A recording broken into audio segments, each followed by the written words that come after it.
O Senhor esteja convosco. Ele está no meio de nós. Proclamação do Evangelho de Jesus Cristo, segundo Lucas. Glória a vós, Senhor.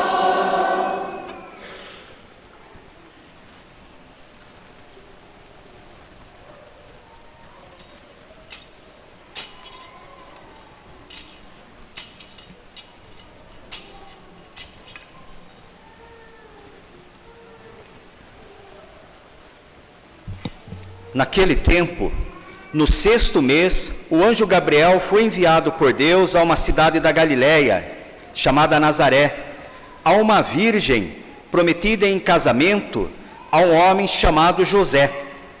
Ele era descendente de Davi, e o nome da virgem era Maria. O anjo entrou onde ela estava e disse: Alegra-te, cheia de graça, o Senhor está contigo. Maria ficou perturbada com estas palavras e começou a pensar qual seria o significado da saudação. O anjo então disse-lhe: Não tenhas medo, Maria, porque encontraste graça diante de Deus. Eis que conceberás e darás à luz um filho, a quem porás o nome de Jesus. Ele será grande, será chamado Filho do Altíssimo. E o Senhor Deus lhe dará o trono de seu pai Davi. Ele reinará para sempre sobre os descendentes de Jacó, e o seu reino não terá fim. Maria perguntou ao anjo: Como acontecerá isso, se eu não conheço homem algum? O anjo respondeu: O Espírito virá sobre ti, e o poder do Altíssimo te cobrirá com a sua sombra. Por isso, o menino que vai nascer será chamado Santo, Filho de Deus.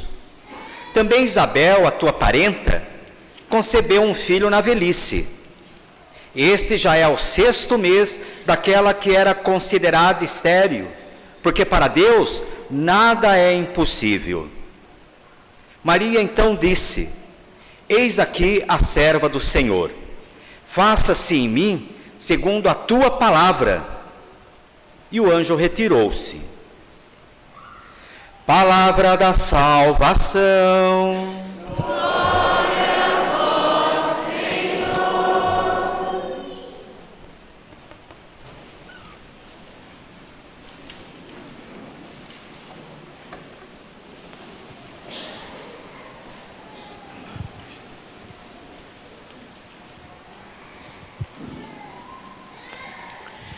Caríssimos irmãos e irmãs, então hoje celebramos a solenidade da Imaculada Conceição. Como o padre disse, quem tem participado das missas e participou esse final de semana, é dia de preceito, a festa tão grande que parou o advento. Viram? Não é roxo, é branco, dourado, tem flor, canta-se o glória, canta-se tudo por conta da importância dessa festa. A Imaculada Conceição, se perguntar assim para você, debate pronto, o que é a Imaculada Conceição? Maria foi concebida sem o pecado original. Maria foi concebida sem o pecado original, por graça do seu filho. Nós vamos ver. A consequência disso foi que ela, nascida sem o pecado original, há um mérito que é da parte dela. Qual é o mérito dela? Ela ter guardado isso. Ela não perdeu esse dom, essa graça. Quando você acaba de confessar, você sai imaculado, você sai puro. Mas quanto tempo demora para você perder a graça? Quanto tempo demora para você já cair num pecado, que pequenininho que seja? Às vezes já na porta da igreja, não é? Ixi, aquela mulher não saía da fila da confissão, que demora, né? Maria não. Ela recebeu essa graça e ela não perdeu em nenhum instante. Pensa assim, esse altar, ele representa a história da humanidade, a história do ser humano. Deus está lá em cima, Deus está fora do tempo. Deus olha todo o tempo como na palma da sua mão. Para Deus não tem presente, não tem passado, não tem futuro. Deus simplesmente é. Ah, padre, não entendi. Muito bem, é isso mesmo. Você não é Deus, a gente não é Deus, então a gente não entende essas coisas agora. Quando estivermos com Ele, aí sim a gente vai entender. Mas você precisa entender isso. A história da humanidade aqui, representado nesse altar. Deus lá em cima, Deus olha tudo como o presente, tudo como um agora. Faz de conta que aqui nessa primeira vela, na ponta desse altar, é o primeiro dia do ser humano. Quando Deus criou Adão e Eva. Você viu aí na primeira leitura que já deu zica no primeiro dia. Primeiro dia. Aqui, último dia. O dia último da humanidade. Aquilo que hoje a gente sabe, conhece como juízo final. Quando Deus criou o ser humano aqui, Deus tinha um projeto para o ser humano. Esse projeto não era que o homem ficasse aqui. Esse projeto era que o homem fosse com Ele. Deus então, o projeto inicial era esse. Deus então criou o ser humano para ser feliz com Ele. Esse caminho de felicidade começaria aqui. Não foi Deus que criou o mal. Não foi Deus que criou a morte, como a gente conhece hoje. Não foi Deus que criou a dor. Não era projeto de Deus. A pessoa iria viver o tempo determinado por Deus. 50 anos, 100 anos, 150 anos. Quando desse esse tempo, ele ia para junto de Deus já direto. Ninguém ia sofrer, nem quem vai e nem quem fica. Porque ia saber que está com Deus. Ia saber que ia ser só uma passagem. Esse era o projeto. Projeto de sermos felizes com Ele. Deus criou Adão e Eva e cada um de nós para sermos felizes. Você viu o que falou a segunda leitura. Desde a eternidade, desde antes de criar aqui, Ele já pensou em nós. Só que a felicidade não é o que o mundo prega hoje. Hoje o mundo prega que a felicidade sou eu que faço. A felicidade é Deus. Muito bem. Primeiro dia, Deus criou Adão e Eva. A missão de Adão e Eva era gerar filhos e esses filhos, junto com eles, irem até o céu, irem até Deus. No primeiro dia, já deu zica. Viram na primeira leitura? No primeiro dia, eles não aceitaram a proposta de Deus. Eles quiseram ser felizes sem Deus. O demônio, astuto, mentiu. E eles caíram na mentira por orgulho. Qual é a mentira que o demônio contou para eles? Viu? Chega aqui um pouco. Você sabia que Deus está escondendo as coisas de vocês? Deus não ama vocês direito. Deus está escondendo coisas para vocês, de vocês, porque Ele não quer que vocês sejam igual a Ele. Ele não quer que vocês sejam Deus, igual a Deus. Por exemplo, Deus falou para você o que é a morte? Deus contou para você o que é a morte? Não, Deus não falou nada de morte para nós. Ele contou para vocês o que é o pecado? Não. Deus contou para você o que é a dor? Não. Está vendo? Ele está escondendo coisa. Se vocês comerem desse fruto, vocês vão conhecer o bem e o mal. Mas o projeto de Deus não era para conhecer o mal, porque o mal é justamente a ausência de Deus. Entende? Ele nos tenta assim ainda. Viu? Se Deus é tão bom, por que você está desempregado? Por que seu casamento está assim? Por que seu marido não vem na igreja? Por que seu filho está aprontando? Por que está com essa doença? Na sua cabeça. não é? E aí a gente come da maçã, desobedece a Deus, da maçã não, da fruta, né, do fruto. Muito bem, eles escolheram então, eles falaram assim, não, então Deus está mentindo, eles preferem acreditar no diabo do que acreditar em Deus. Então Deus está mentindo, então vamos ser felizes do nosso jeito. Meus irmãos, é o mundo de hoje, é idêntico, o mundo de hoje. Olha, pega no Facebook, na internet, o que a turma fala? Vocês estão me julgando, ninguém tem nada a ver com a minha vida. Se eu estou feliz, que mal que tem? Não dá para ser feliz sem Deus, porque não é que Deus é feliz, Ele é a felicidade, fora dele não tem. Só que Ele mente e a gente cai, achando que dá para fazer igual Adão e Eva, ser feliz sem Deus. Quando eles caíram nessa mentira do diabo, isso trouxe uma consequência para toda a humanidade. Lembra? O caminho era esse. Eles vão viver e depois sobe ao céu. Muito bem, como se tivesse uma escada aqui. Quando eles falaram não para Deus, eles quebraram a escada. Não queremos nada com Deus. A gente quer fazer do nosso jeito. A gente quer ser feliz do nosso jeito. Então quebramos a escada. O ser humano quebrou a escada. E aí que ele percebeu a burrada que tinha feito. Porque em vez de subir, era para descer. Se você lembrar, Jesus vai falar que o inferno, ele foi criado para os demônios. Mas com a culpa de Adão e daqueles que não obedecem a Deus, tem vaga para a gente também lá, para a pessoa lá também. O fato então de eles falarem não a Deus, trouxe esse sofrimento que a gente passa hoje. Dor, doença, revolta da natureza, não era projeto de Deus. O pecado, a morte, o inferno, só trouxe desgraça.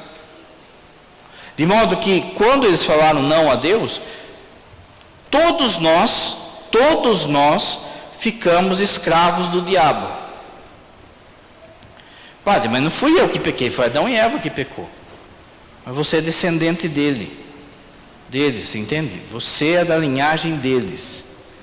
Você lembra que São Paulo fala: por um só todos pecaram, por um só veio a salvação. Você ganha na Mega Sena, você está milionário. Aliás, seu avô ganhou na Mega Sena, você é descendente do seu avô, você está rico. Seu avô vai e perde todo o dinheiro no jogo. Você tem culpa? Não, mas você está pobre, porque você é descendente dele. Eles tinham toda essa riqueza, que era estar com Deus. Eles perderam, eles caíram. Por consequência, caiu todo mundo. Todos nós, então, estávamos condenados ao inferno. Todos nós estávamos na mão do capeta. Deus, lembra que o padre falou? Deus é feliz. O catecismo diz assim, que Deus não precisa de nada, nem de ninguém para ser feliz. Deus não precisa da gente para ser feliz. A felicidade de Deus é Ele mesmo. Deus criou o ser humano, deu os dons, chamou o ser humano para ser feliz. O ser humano escolheu o diabo. O ser humano escolheu a mentira, as trevas. Se Deus pensasse como a gente, nesse momento em que eles caíram, Deus podia falar assim: ema, cada um com seus problemas, não é? Mas Deus não pensa como a gente. Você viu na primeira leitura que Ele vai atrás do ser humano. Adão, onde estás? Deus sabe onde todo mundo está. Por que essa pergunta? Para mostrar que Deus vai ao nosso encontro na nossa imundície. Ele sabe aonde você está. Ah, estou no adultério, estou no relaxo espiritual, estou na bebedeira, estou na pornografia, estou na droga. Ele sabe aonde você está. E ele vai atrás de você. Quando ele vai atrás de Adão, ele já manda uma promessa. Olha, vocês fizeram burrada, vocês escolheram o pecado, o demônio, eu podia largar vocês assim, mas eu vou consertar isso. A palavra é: eu vou consertar isso. E ali, naquilo que a gente já viu hoje, capítulo 3, versículo 15 do Gênesis, foi dito assim: porém uma descendência que vai pisar a cabeça da serpente. Serpente aqui é o demônio, mas também é a morte, é o mal, é a dor, é tudo de ruim que esse pecado trouxe. Vai vir uma descendência que vai consertar isso. Como você sabe, a descendência é a pessoa de Jesus. A história vai fazendo com que todo mundo estivesse na mão do capeta. Mas Deus faz uma promessa: vai salvar o povo. No Evangelho, na carta de São Paulo aos Gálatas, capítulo 4, fala assim: na plenitude dos tempos, ou seja, no tempo oportuno, Deus enviou seu Filho nascido de uma mulher. O que vai acontecer então? Ele, a segunda pessoa da Trindade, que está lá em cima, vai vir aqui para consertar a coisa. Lembra que o padre disse que o projeto era viver um tempo, subir a escada e ir com Deus. O homem com o pecado quebrou a escada. Ele veio refazer a escada. Qual é a escada agora? A sua cruz. De modo que não dá para ir para o céu se não passar por ele. Eu sou o caminho. Não sou um dos caminhos, eu sou o caminho. Ninguém vai ao Pai se não for por mim. Então, como a gente está vendo já no Advento, o Advento está falando da segunda vinda de Cristo, mas já ele vai começar a falar da primeira vinda de Cristo, do nascimento dele. O Antigo Testamento, fazer conta que aqui é o Antigo Testamento. O Antigo Testamento, ele anunciava o Messias. O Novo Testamento, ele comenta que o Messias é Jesus. O Novo Testamento já fala, o Messias é Jesus. O Antigo Testamento apontava para ele. Só que veja, Santo Agostinho fala assim: Deus salvou o mundo do melhor modo possível, porque Deus usa de grandiosidade. Lembra? Todo milagre de Jesus tem fartura, não é? Lembra a multiplicação dos pães? Sobrou um monte de pão. As bodas de Caná sempre tem fartura, é abundância. Então, quando o homem estava longe de Deus e vinha essa promessa do Filho de Deus vir nos salvar, Deus poderia salvar o mundo de muitas outras formas. Deus Pai podia mandar Jesus, por exemplo, já pronto, com 30 anos, não é? Ele é Deus, viu que falou o Evangelho? Para Deus nada é impossível. Jesus podia aparecer lá em Jerusalém, no alto do templo, e ficar pregando lá com 30 anos já. Jesus poderia descer numa nuvem e já sair pregando. Mas Santo Agostinho, lembra? Deus salvou o mundo do melhor modo possível. E qual foi o melhor modo possível? Do jeito que foi. Então precisava que ele se fizesse homem como nós e passasse por tudo aquilo que a gente passa. criança, jovem, adulto. Ele quis isso, entende? Ele quis isso.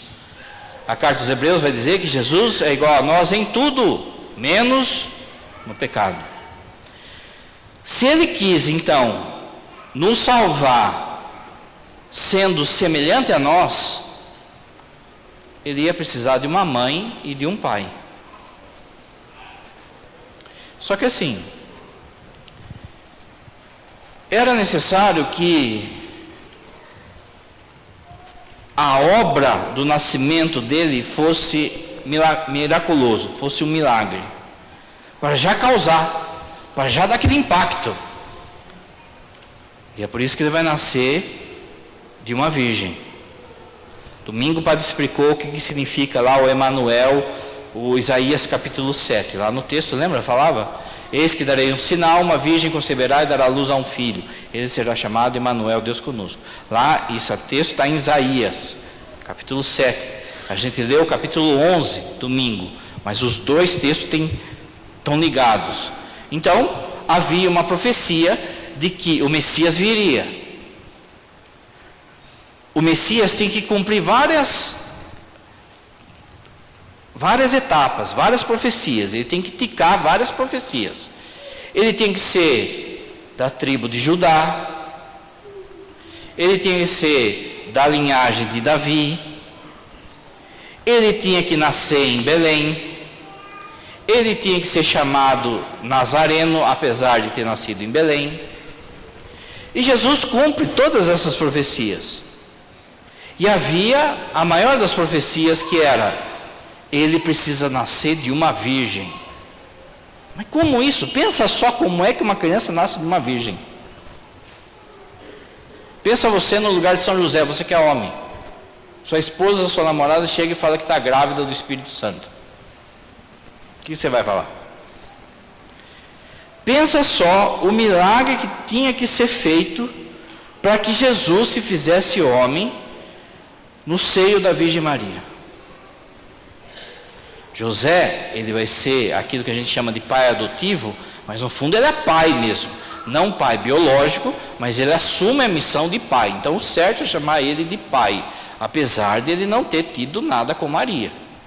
Outro dia o padre fala de São José, que também é o cara. Mas você sabe, eles não tiveram nada, nem antes, nem durante, nem depois do nascimento. Como é que ia se dar isso? No Antigo Testamento, essa parte aqui, fala do Espírito Santo como o poder de Deus. Na palavra hebraica é Shekinah. Esse poder de Deus, ele aparece em um monte de lugar no Antigo Testamento. E ele vai aparecendo e vai mudando de lugar.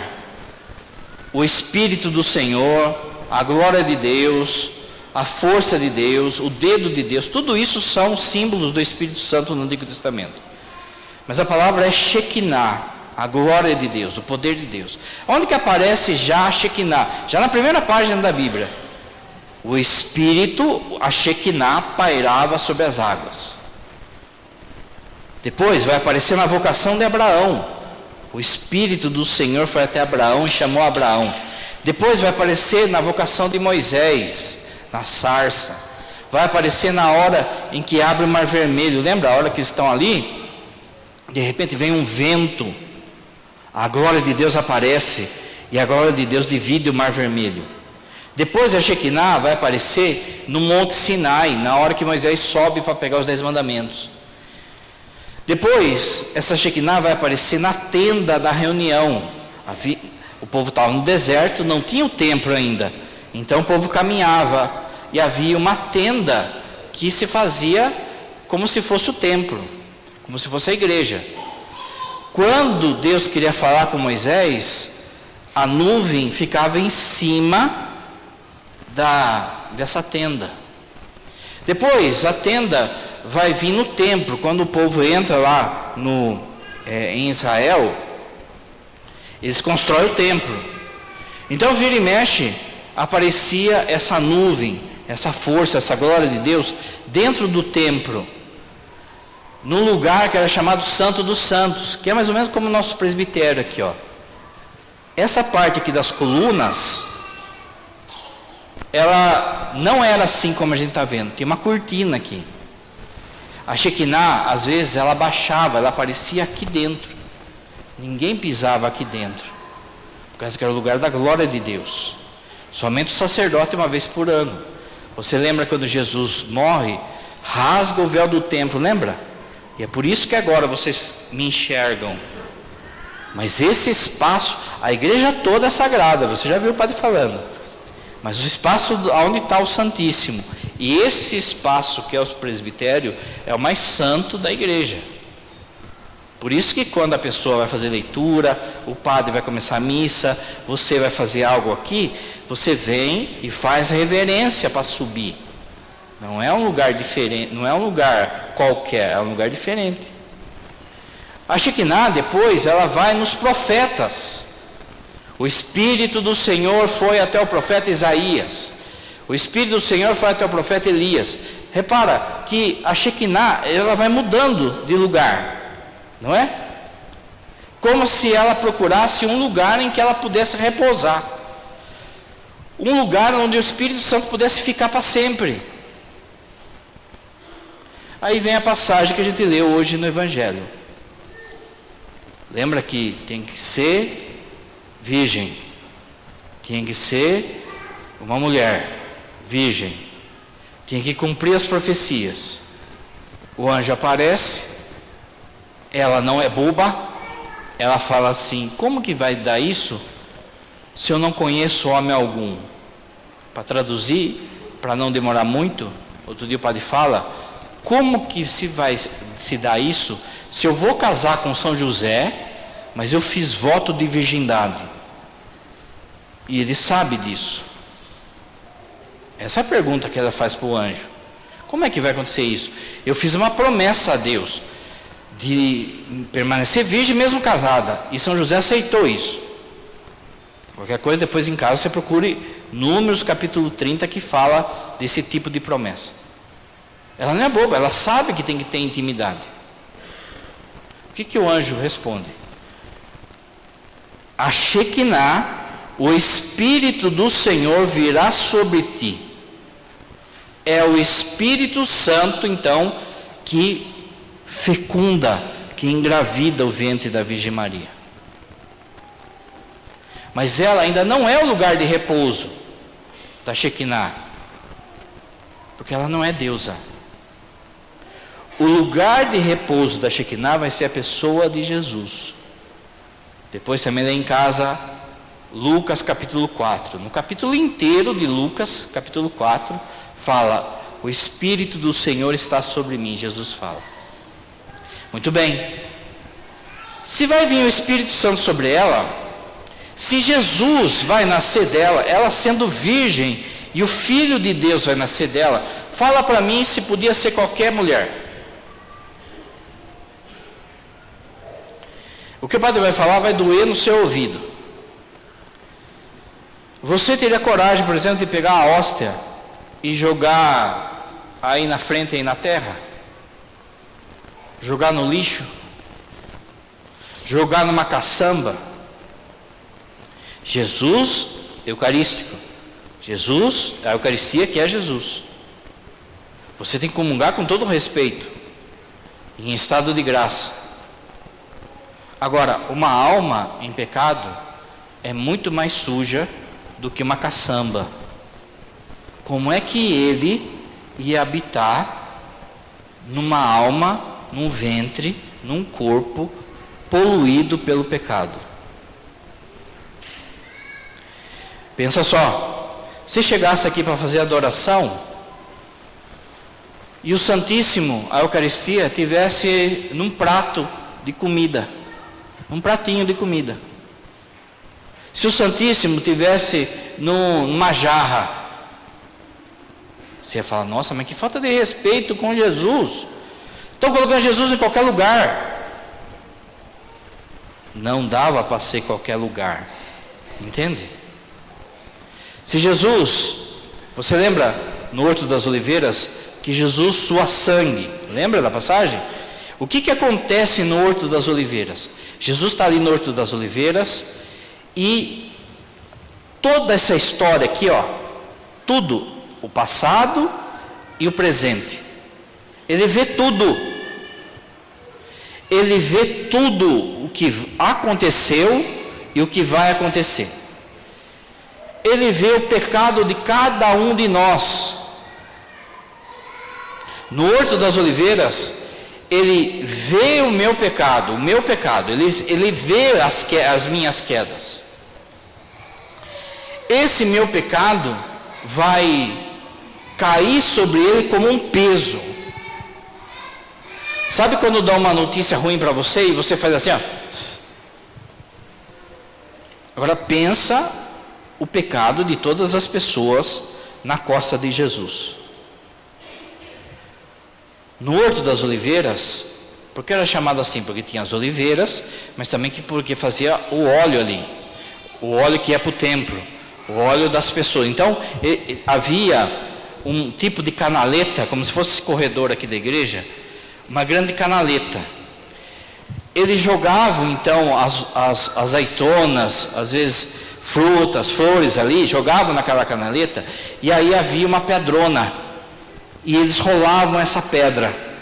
Na medida que rolava a pedra, esmagava as coisas que estavam ali na canaleta e saía um óleo. Jesus, no Horto das Oliveiras, ele é esmagado, não por uma pedra, mas pelos nossos pecados. Jesus só aguentou ali porque ele era Deus. Você às vezes, por exemplo, vai assistir, sei lá, esses programas aí que, se bobear, você leva um tiro só de assistir na televisão, não é? Matou o pai e não sei o que, pulou do helicóptero e... Conforme conta o caos ali, você já dá um revertério no seu estômago. Foi preso um pai que violentou uma filha.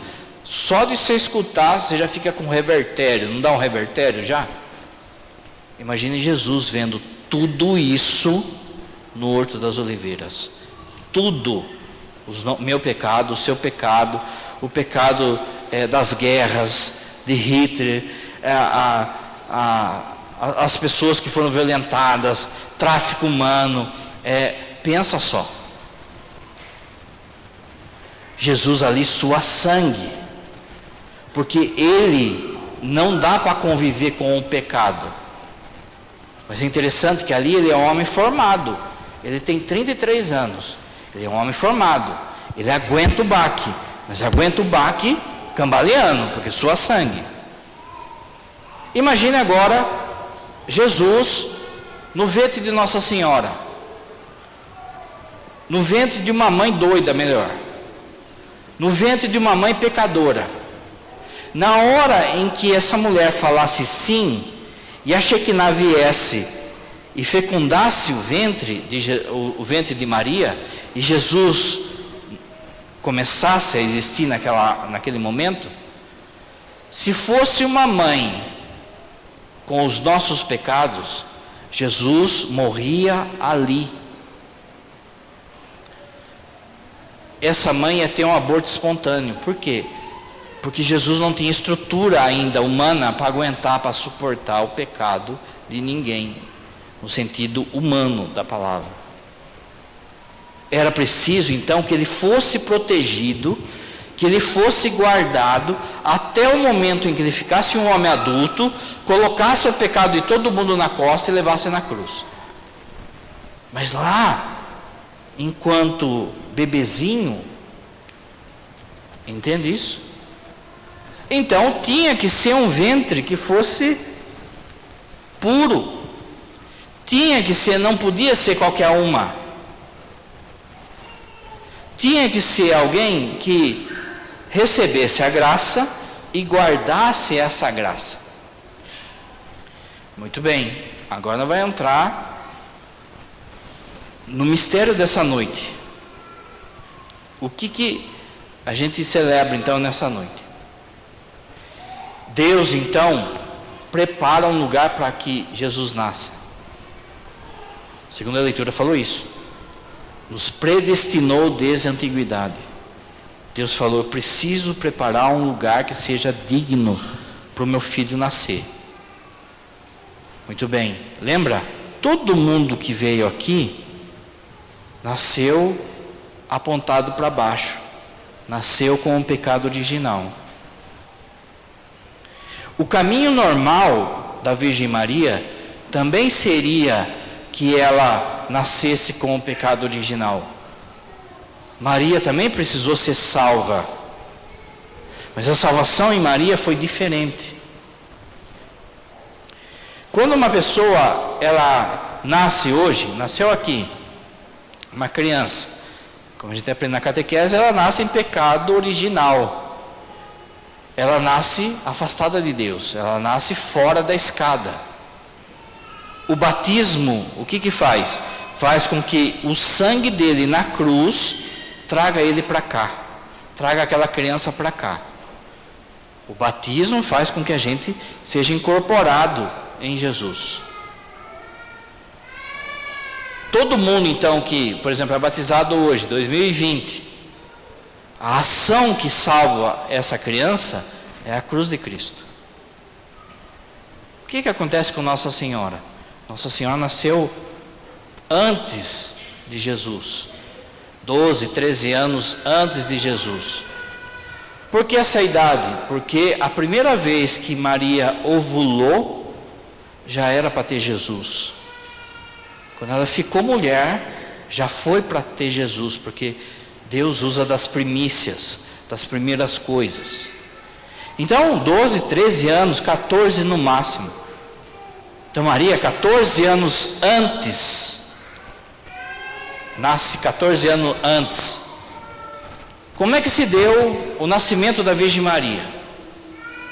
Joaquim e Ana tiveram intimidade normal, de casal. Só que os dois eram muito idosos já eram muito velhos já. E foi um milagre também ela ter ficado grávida.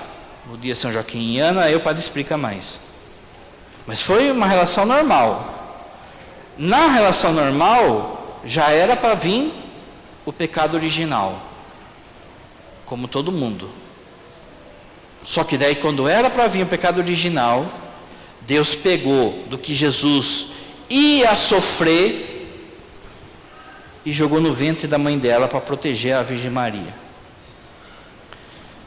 Se para nós o sangue de Cristo vem depois, para Nossa Senhora já veio antes, porque para Deus não tem tempo. Lembra que o padre falou que Deus está lá em cima e olha o tempo como... Não é assim? Quando você vai na missa e faz, por exemplo, missa de 7º dia, missa de 1 ano para alguém que já faleceu.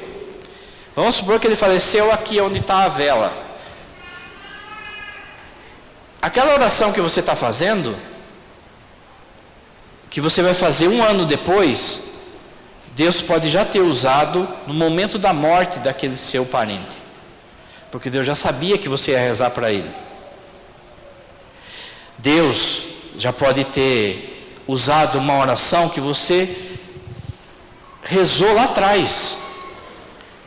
Lá atrás você rezou para o seu avô. O seu avô morreu em 2020. Para Deus não tem tempo. Ele pode ter pego aquela oração e jogado quando ele morreu. Não tem tempo para Deus. Por isso que não existe oração que Deus não escuta. Ele vai usar na hora certa. O que acontece aqui então? O sangue de Jesus vem por antecipação em Nossa Senhora. E é por isso que o padre falou, Nossa Senhora precisava de salvação. Precisava. Quem salvou Nossa Senhora? O sangue de Jesus. Por antecipação. Olha o que a gente rezou no Oremos de hoje. Ó Deus, que preparastes uma digna habitação. Lembra que o padre falou? Tem que ser um lugar puro, tem que ser um lugar limpo. Ó Deus, que preparasse uma digna habitação para o vosso Filho, pela Imaculada Conceição de Maria. O que é a Imaculada Conceição? Nasceu sem o pecado original. Olha a palavra, preservando-a de todo o pecado, em previsão dos méritos de Cristo, em previsão. Se você não entendeu nada do que o padre falou, olha só. Deus pode salvar uma pessoa de duas formas. Uma pessoa foi e caiu no buraco. Deus vai lá e tira a pessoa do buraco. Esses somos todos nós. Deus pode fazer com que aquela pessoa desvie do buraco e não chegue a cair. Essa é a Virgem Maria. Por quê? Porque ela ia ser a mãe de Jesus. Padre, mas então se ela foi preservada do pecado original, então foi fácil para ela. Não, é o contrário, gente. Porque ela tem que guardar isso. Se ela não tinha pecado nenhum, pensa só, como se fosse uma virgindade na alma, não tem pecado nenhum. Uma mentirinha só ia quebrar a virgindade dela. Então ela tem que guardar isso. Lembra que o padre falou? Quando você confessa, você sai puro. Quanto tempo demora para perder a virgindade de novo? Para perder a pureza de novo? 10 minutos. Entende? Então, é graça de Deus e resposta dela. Por isso que ela é nossa mãe. Por isso que, se ela recebeu tamanha graça, ela é capaz de ser a cheia de graça. A gente acabou de celebrar Nossa Senhora das Graças.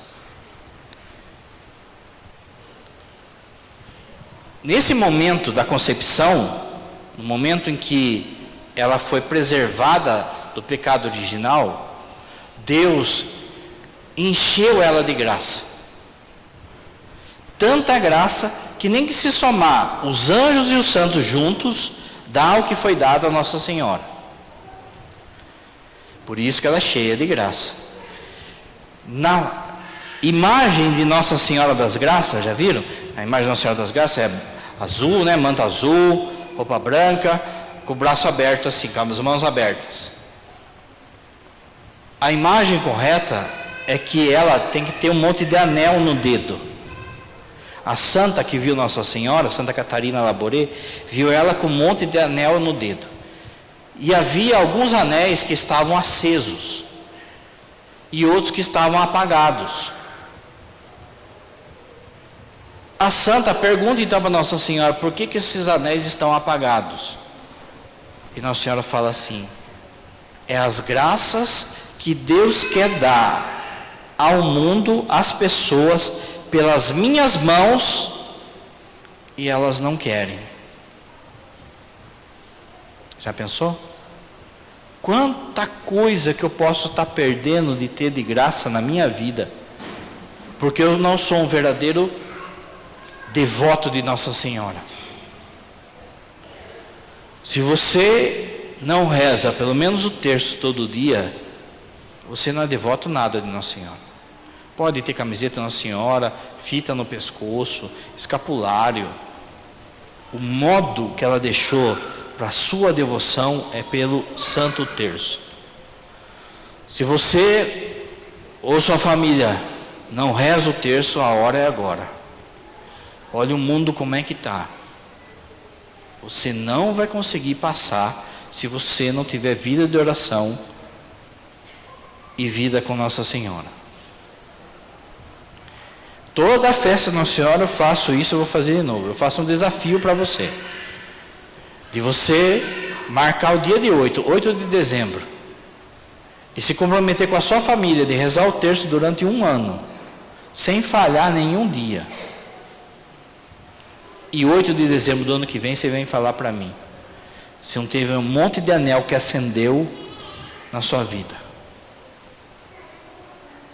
Às vezes aquele emprego que eu estou precisando, aquela situação, aquela pessoa que eu preciso converter, eu estou lutando errado. Coloca na mão dela. Ela é a cheia de graça. Não caia na conversa por aí que é qualquer uma. É uma mulher qualquer. Meus irmãos, os apóstolos veneravam ela. Os apóstolos chamavam ela de mãe. Quem somos nós na fila do pão? Ela é cheia de graça, ela é imaculada. Escuta essa palavra que ela fala pela boca do Padre hoje. Para cada um que está aqui, ela quer derramar muitas graças. Mas você precisa fazer a sua parte. Creio em Deus Pai Todo-Poderoso,